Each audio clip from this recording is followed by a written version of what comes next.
To tweet or not to tweet is the question as Trump visits China. This is not a trick question. Should President Donald Trump tweet from China?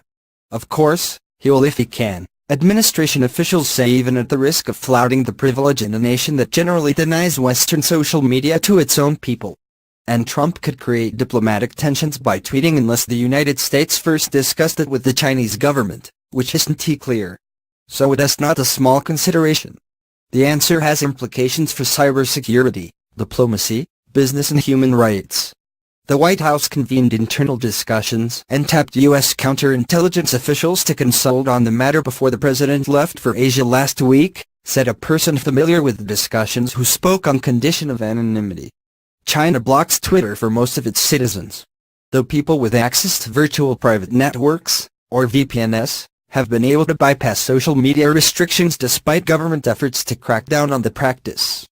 China has occasionally allowed brief access to social media sites like Facebook and Twitter when it hosts international summits. And Chinese President Xi Jinping's government has made Twitter available to various high-level foreigners, said Adam Siegel, director of the Digital and Cyberspace Policy Program with the Council on Foreign Relations. Ahead of Trump's arrival, he said, the Chinese government has signaled that if Trump wants to tweet, no one would stop him. The question may be how not if the U.S. president brings his tweets to China. Most people worried about security, when they go to China, don't bring their own phones, or bring a burner phone, Siegel said. On the security side, I assume they prefer he didn't use his phone. And in fact, all White House staff have burner phones that will be purged when they get back.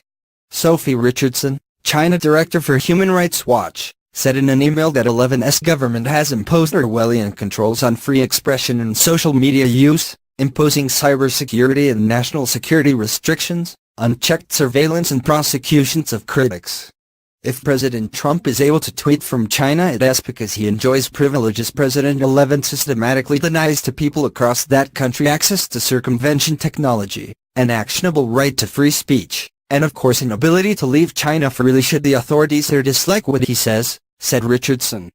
Twitter declined to say whether its representatives had consulted with the Trump administration ahead of the visit, citing a policy of not commenting on discussions with government officials. Our consumer service is censored and blocked in mainland China today, the company said in a statement. As a global platform, we are already engaged with advertisers, content providers and influencers across Greater China to help them reach audiences around the world. The U.S. president has overturned convention at home with his use of Twitter to announce policy, stock culture wars, settle personal grievances and generally bypass the filters of his own aides in the media. Trump continues to get as many likes and retweets as ever, and he tweeted as many as 109 times in 1 week in September amid an uproar over some U.S. National Football League players kneeling during the national anthem, according to Twitwalker, which analyzes social media data. He has kept up the pace on his Asia visit so far, tweeting dozens of times from Air Force One and during stops in Tokyo and Seoul on issues ranging from Hillary Clinton to the stock market to the shooting in Texas to the trip itself. But there isn't much precedent for how he should deal with China. Trump's immediate predecessor, Barack Obama, was the first sitting president with a Twitter account. But that didn't happen until late in his presidency, and he didn't tweet with nearly Trump's frequency. A review of his account during his last official trip to China in 2016 shows that he didn't tweet during his time on the ground.